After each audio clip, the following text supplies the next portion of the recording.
हम 70 सीटों पे हम उनकी तरह 400 पार या फलाना कि हम सारा ही साफ कर देंगे यूपी से, ऐसी बातें नहीं करेंगे। 70 सीटों पे लड़ाई में है और जीत के आएंगे। उत्तर प्रदेश की सियासत में काफ़ी ज़्यादा हलचल मच गई है। अगर बात कही जाए तो यूँ कहा जाए हिंदुस्तान में अगर कब जब भी इलेक्शन होता है तो एक राज्य काफ़ी ज़्यादा चर्चा में बना रहता है, वो होता है यूपी, क्योंकि यूपी में सबसे ज़्यादा अगर कोई सीट है लोकसभा का तो वह उत्तर प्रदेश, जहाँ पर 80 की 80 लोकसभा सीट है।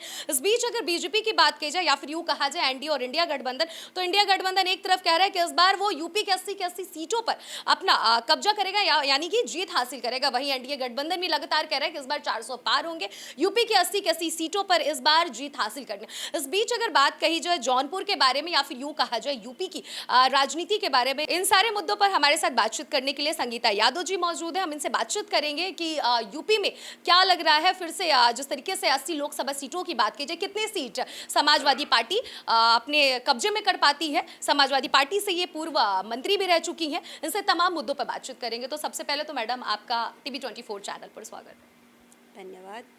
क्या लग रहा है इस बार यूपी की 80 सीटें समाजवादी पार्टी जीत पाएगी? ना 80 तो गठबंधन में है, जिस तरीके से कितनी सीट आपको लग रहा है कि हासिल कर पाएगी? देखिए, हम लोग इतना बड़बोलापन जैसे कि वो लोग बोलते हैं, वो लोग कौन मैम? अरे विपक्षी वो सब जग जाहिर है जिनकी लड़ाई हमसे हो रही है, तो वो जग जाहिर है कि लड़ाई तो मैम बसपा से भी हो रही है। बसपा भी तो किसी पार्टी में नहीं है। अभी लड़ाई में नहीं है। तो आप नाम लीजिए सीधे, कौन है वो? सीधे सीधे एनडीए और इंडिया गठबंधन। इंडिया गठबंधन में तो आप ही है। हाँ, तो वो इसीलिए हम बात कर रहे हैं उसी इंडिया गठबंधन की कि हम 70 सीटों पे हम उनकी तरह 400 पार या फलाना कि हम सारा ही साफ कर देंगे यूपी से, ऐसी बातें नहीं करेंगे। 70 सीटों पे लड़ाई में है और जीत के आएंगे। ठीक है।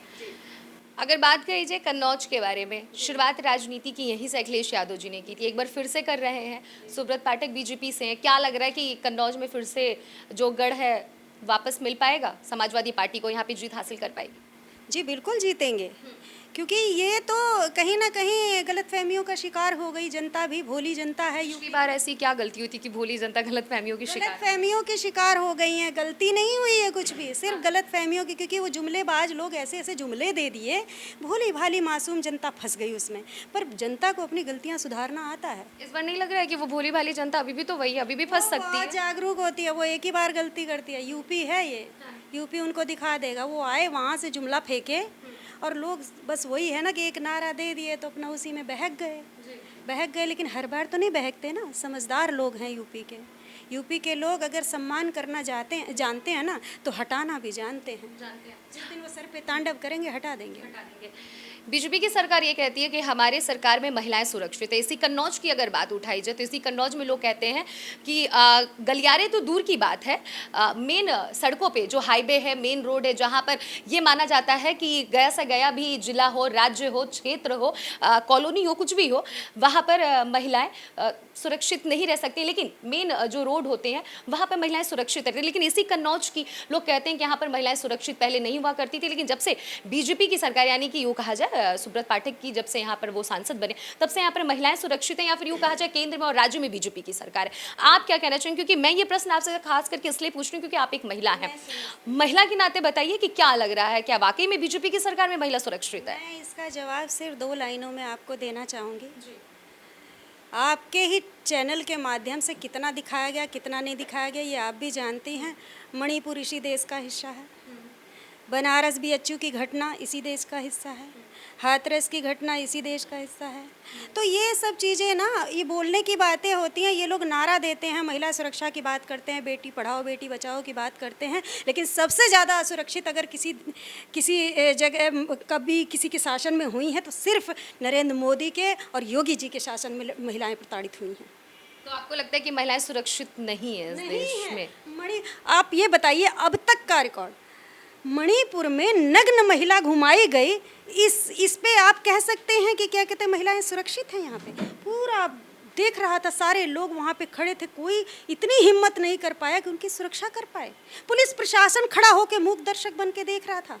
वहाँ पे महिलाएं सुरक्षित हो सकती हैं? अगर मान लीजिए आपकी सरकार होती, क्या एक्शन लेती, क्या लेना चाहिए था? आपके हिसाब से क्या लग रहा है? बीजेपी ने तो कुछ एक्शन नहीं लिया जिस तरीके से आप बात करें, लेकिन आपकी सरकार रहती तो क्या एक्शन लेना चाहिए था? मणिपुर की बात। मणिपुर की बात बता रहे हैं, हमारे यहाँ तो जनता ही फैसला कर देती है, पुलिस प्रशासन यहाँ तो खड़ा होकर देख रहा था।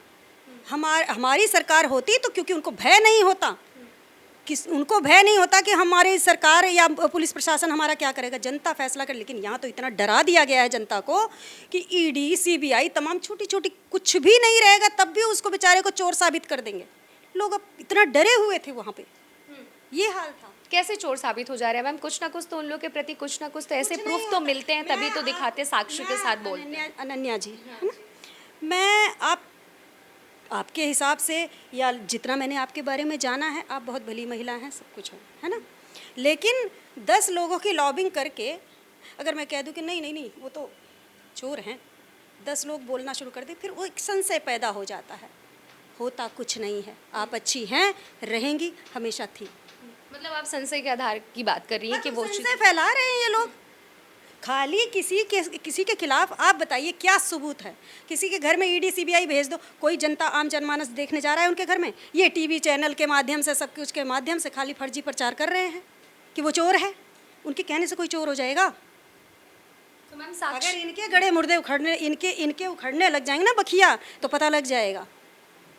ठीक है, कन्नौज की बात करते हैं, कन्नौज के मुद्दे पर आते हैं।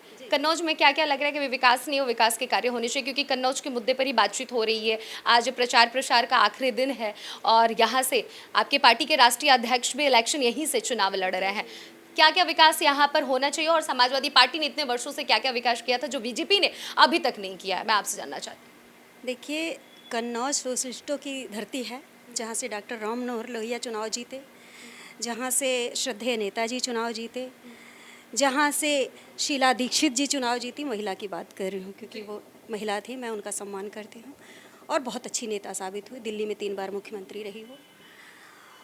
और रही बात जो ये क्या आपका क्वेश्चन था, विकास की बात, तो इससे पहले और जब से अखिलेश भैया ने, मतलब हमारे राष्ट्रीय अध्यक्ष समाजवादी पार्टी के, इन्होंने जब से कन्नौज को संभाला है, चौतरफा विकास हुआ है। क्योंकि हम लोग उस समय जब अखिलेश जी पहली बार चुनाव लड़ रहे थे, तो मैं इन्हीं रास्तों पे घूमी हूँ, कहीं कोई चाय की एक छोटी सी दुकान भी नहीं मिलती थी। ये हाल था कन्नौज का। कन्नौज में आज जो ये दिख रहा है ना, अब आप ये कहेंगे कि नहीं इन 5 सालों में भी तो हो सकता है। बता दें, एक काम ऐसा हो जो इस 5 साल में यहाँ के जो वर्तमान सांसद हैं उन्होंने करा दिया, सब पिछला है जो अखिलेश जी ने करवाया है। तो ये बातें तो ना कहें कि विकास हुआ नहीं है, विकास हुआ है। यहाँ की जनता से आप पूछ लीजिए कि विकास। तो इस बात से उम्मीद जताई जा सकती है कि उन्होंने कोई विकास नहीं किया। बीजेपी की सरकार में फिर से समाजवादी पार्टी की सरकार आ रही है, ठीक है। और जो बीच में हारी है उसका वजह आप सिर्फ और सिर्फ ये बता रही है कि वो संशय बता सकते हैं, उस आधार पे जनता गुमराह हो गई है। जनता ही सर्वोपरि होती है, कैसे जनता गुमराह हो सकती है? मुझे ये नहीं समझ में आ रहा। आपने जो जवाब दिया है, आपसे कहा ना कि आप यूपी की बात मुझसे कर रही हैं, मैं यूपी की ही बात करूं। मैं यूपी से बिलोंग करती हूं, क्योंकि हमारे यहाँ ना अतिथि देवो भव का वो दिया जाता है। तो वो अतिथि आए, पता नहीं कैसी कैसी बातें बोले, भ्रमित जनता हो जाती है। जैसे आप ही को अगर मैं अच्छी लच्छेदार बातें कर दूँ तो थोड़ा तो आप भ्रम में आ ही जाएंगी। ये लगेगा अरे संगीता जी बहुत अच्छी हैं। संगीता जी को झेलने के बाद आपको पता चलेगा ना कि संगीता जी क्या हैं। तो वैसे ही है। तो ये थी संगीता जी हमारे साथ, जिन्होंने कहा कि जनता कहीं ना कहीं गुमराह हो गई थी कन्नौज की, और एक बार फिर से अपने गढ़ में वापस, यानी कि अपने घर पर वापस अखिलेश यादव आ रहे हैं। इस बार अखिलेश यादव जीत हासिल करे। साथ ही साथ इन्होंने सुब्रत पाठक को भी लेकर कहा कि बीजेपी की सरकार ने कोई भी कार्य नहीं किया है कन्नौज में, इसलिए कन्नौज की जनता जो है उनके सामने सब कुछ दिख रहा है कि यहाँ पर विकास नाम का कोई भी चीज़ नहीं हुआ। इसलिए फिर से वो पुरानी ही, यानी कि जिस तरीके से उन्होंने अतिथि देवो भव का एक नारा दिया है, तो भोली भाली जनता है, उनके बहकावे में आगे, लेकिन फिर से जनता एक्शन लेने वाली है। फिर से अपने पुराने सांसद यानी कि अखिलेश यादव को कन्नौज में जीत हासिल कराने वाली है। कैमरा पर्सन हर्ष के साथ अनन्या मिश्रा, टीवी 24 कन्नौज।